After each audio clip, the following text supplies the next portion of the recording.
What's up, you guys? It is Simone, aka Money Mo here, and oh my God, since the last time I seen you guys, we done had the draft. We done had a lot of free agency movement, and we had a lot of bags secured. Um, Never in my 32 years of being on this earth, I thought I would ever see WNBA players become millionaires. Shout out to that. And we witnessed on Monday the richest WNBA draft class. Okay. Shout out to that. Shout out to that. Go get that bag, young ladies. Go get that bag. Okay. So let's give a brief draft recap.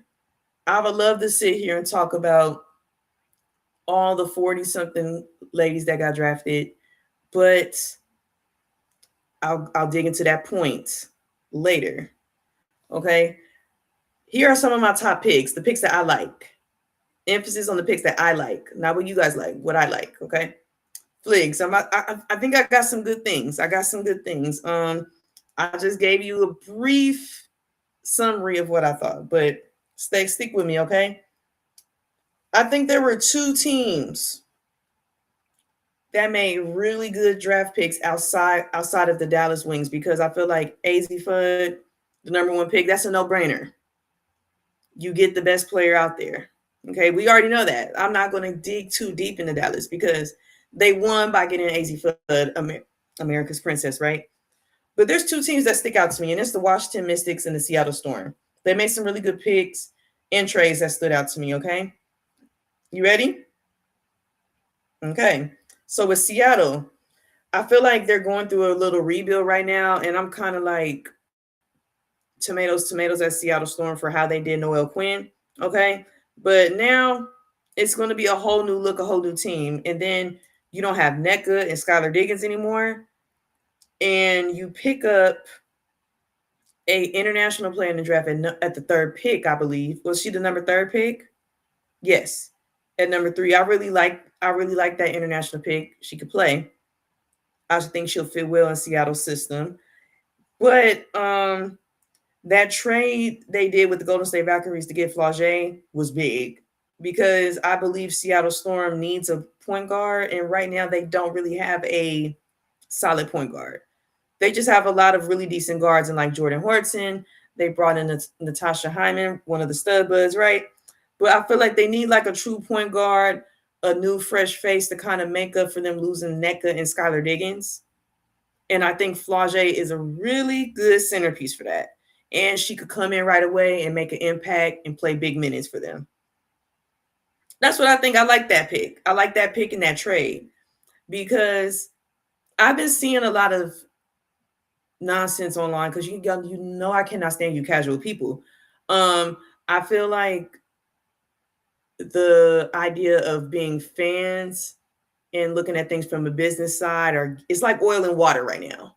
And I think fans need to just continue being fans and let the people that make business decisions continue to make business decisions. And you rock and roll with what they got going. But I think I truly believe Seattle going after Flau'jae was the best thing they could do.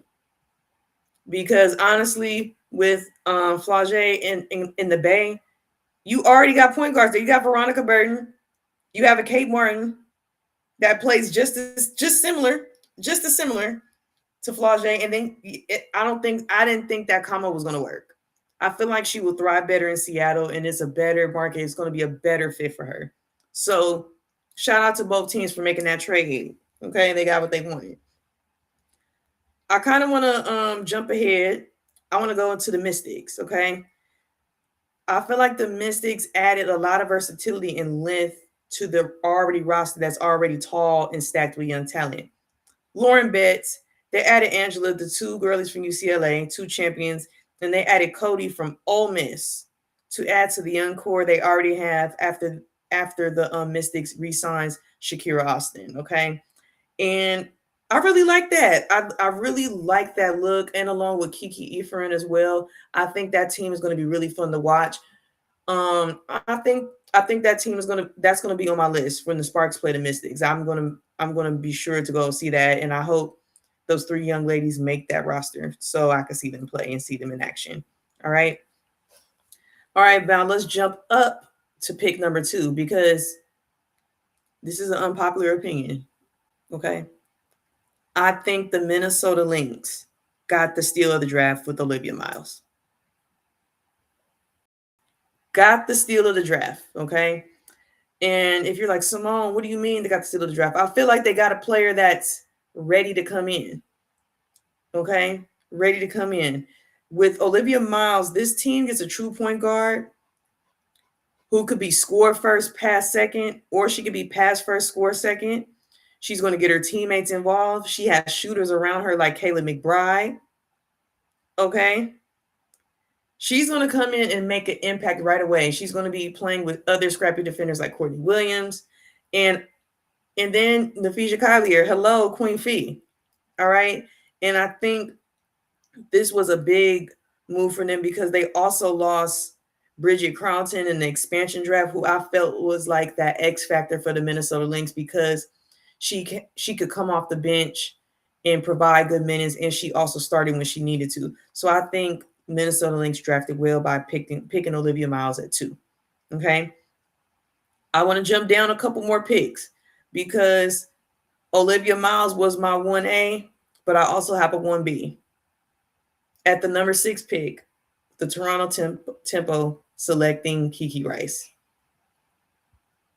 Really like that pick. And for them to have that as their first ever pick as a franchise, I think that's a great way to start out because Kiki Rice is a very good point guard, knows the game well. She could turn it on when her team needs her to, and she kind of knows when to set a team in the offense. And she has size.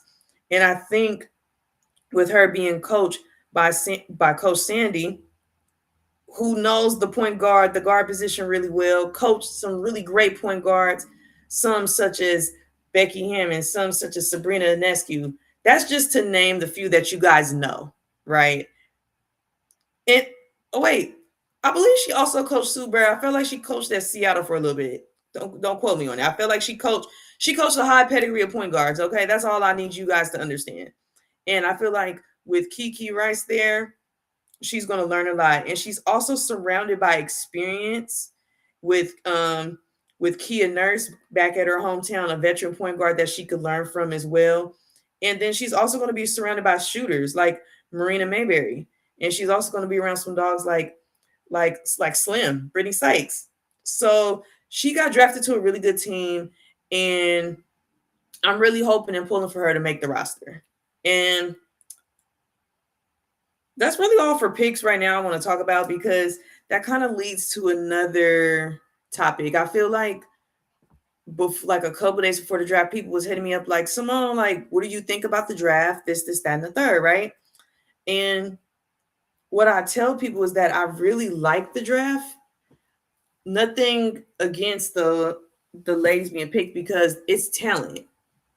All across the board, all 40-something of those names is talent. But I feel like with the way the setup and the infrastructure of the W is right now, it's still going to be hard for a lot of these young ladies to secure roster spots because of the competition. And oh yeah, I don't know why I even get to talk about Raven Johnson, but I feel like the Fever got a good pick with her too, and I believe Raven Johnson will for sure make that team because she brings a defensive spark that I feel like the Fever needs, because the Fever is fun to watch and they play well on offense. I feel like outside of defense, they only have Aaliyah Boston, and I feel like they need someone to set the tone on the perimeter defense wise, and I think Raven Johnson will be good with that. Yeah. So look back to what I was saying. Flix, what was I saying? I think moreover we're going over pretty much this these top picks. Yeah, I kind of went over there. We already talked about bets. We talked about the picks from the Mystics. I mean, you know, we all got sleepers. I don't. Oop, I do. Look at me being messy boots. I do have a sleeper, but she was in the second round from South Carolina. And I don't play about my South Carolina girls in the daycare.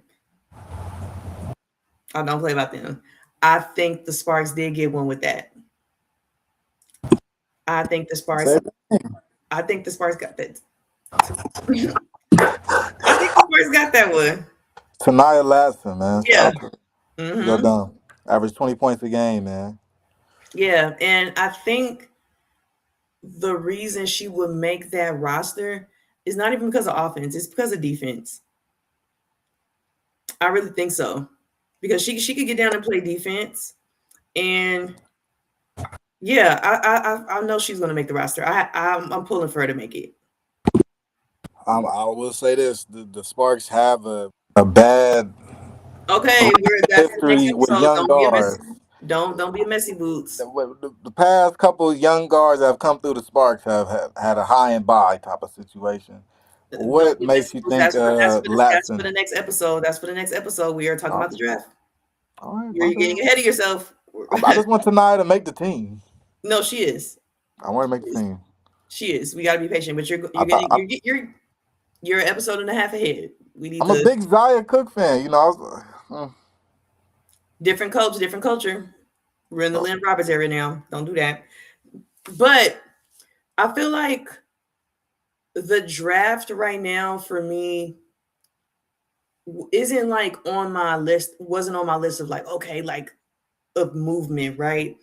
Because right now, I feel like the W is kind of like in a spot prior to the CBA of like, it was growing at a fast rate or a fast pace, and it was kind of like the league itself was learning as they go. And honestly, I got tired of watching the draft and seeing all these great names being called for me to find out 3 or 4 weeks later that they got cut because there are no spots. There's not enough spots. I truly believe once the W adds 15 players on a team and really focus on player development, we will see more of these ladies staying on the team and be able to make a team. And if people are like, okay, why 15? Because if you look at the NBA carries 15, right? Let's be realistic. Out of a 15-man roster, only 7 or 8 players play. But in the NBA, roster spots number 13, 14, and 15, they're on two-way contracts. They're playing in a developmental league. But I think in the W, it's different, and I don't think they should have a developmental league. I think their coaching staffs should focus on or put emphasis on player development.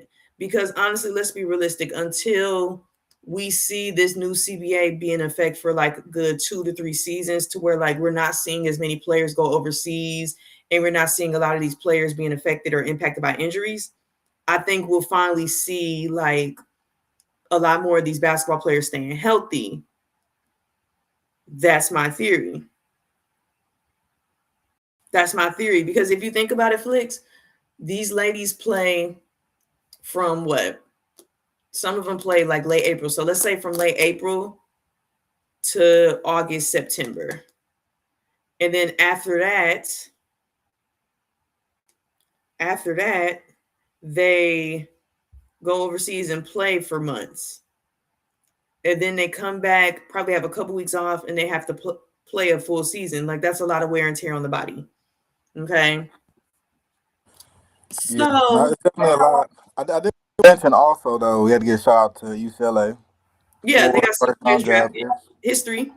Yes, and does that put UCLA? This is one of the best teams in history ever, or no? Talking about that? No, please, no. Stop being thinking. No. I know you're a UCLA guy. I know you wanted me to do that, but no. I was just wondering. Pretty good team. Honestly, as a original Pac-12, as a Pac-12 and Big Ten person, the league is dominated by the SEC and the Big Ten. I mean, and AAC. Really South Carolina, but I get you though. No, Come on now, don't do that. My bad, Notre Dame. I said SEC. So South Carolina, Tennessee, Mm. Texas A&M, Texas. Let's make that clear. And please don't have me go through the list because I know that this is what I know. This is what I do. I'm not new to this. Okay. All right, so I had a question about all these international players. Yeah. Are the international players necessarily the same age as our girls coming out of college, or can they Yes. just it's just like first time No, they're entries? they're they're literally around the same age as these college girls. I Okay. think the international route is different, and I think a lot of international players' games develop at a faster rate than American players because in their countries, when they're like some of them when they're like sophomores or juniors in high school, kind of like how soccer, how they have like developmental, like how they have like developmental ages and teams. It's the same thing in basketball. So imagine a lot of these young ladies that's coming out of Spain, France, the Philippines. They've been playing with that club for a very long time.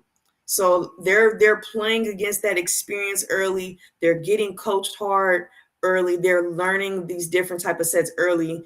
And by the time a lot of our American players get on like the travel ball circuit, that's probably their first time really seeing or picking up those concepts. Just like the NBA, the basketball is at an international pace now. That's why you see a lot of these international players thriving, and a lot of these American players are kind of plateauing when they should always be elevating. But True. I've seen a couple of those young ladies that play that in the draft that I've seen them play. A lot of them played in the qualifiers, and a lot of them played in the Olympics. Well, we'll probably have like a European tracker or something like that this year. See No, how I they. just feel like a lot of people don't watch basketball like they say they do. But I'll let y'all live. Oh, well, no, I was saying they got like about four international players drafted in the first round. Interested to Hmm. see what they do. Oh yeah. Oh yeah, it's the reason why they're drafted in the first round, and we probably seen a couple of them in the Olympics. So yeah, but I'm excited to see what season brings. I just wanted to do a brief recap on the draft and talk about the picks that I really liked. Stay tuned for the next episode as we get into these free agency movements and grades.